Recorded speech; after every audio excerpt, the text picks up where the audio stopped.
Contractions the apostrophe way. Contractions. By definition, a contraction is a shortened form of a group of words. Contractions are used in both written and oral communication. When a contraction is written in English, the omitted letters are replaced by an apostrophe. Let's see some examples. To understand it in a better way, let's see the contractions for are, have, and is. Aren't, are not. We aren't available today. They are. They're going to the store. I have. I've had too much fun. Could have. He could have got a cold.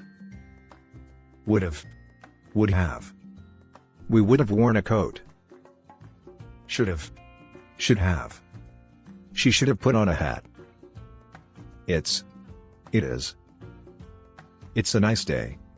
As we have seen in the examples that the contractions combines two words into one by omitting some letters of the following word.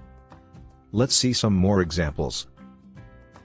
Let's see the contractions for will, would, and us.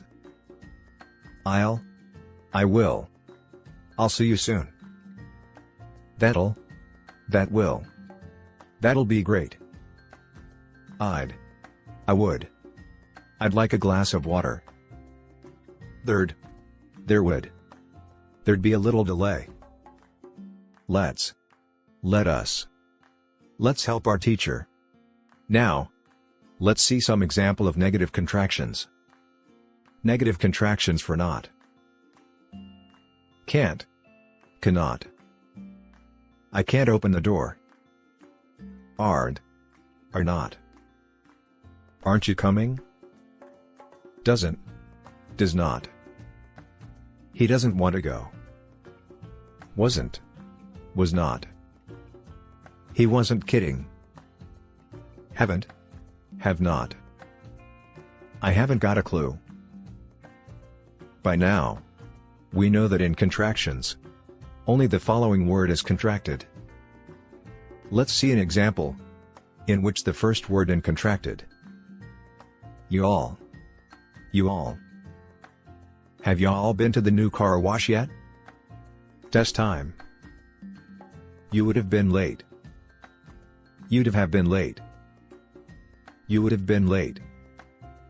So now we know contractions can only combine two words. If you like this video, then please like, share, and subscribe.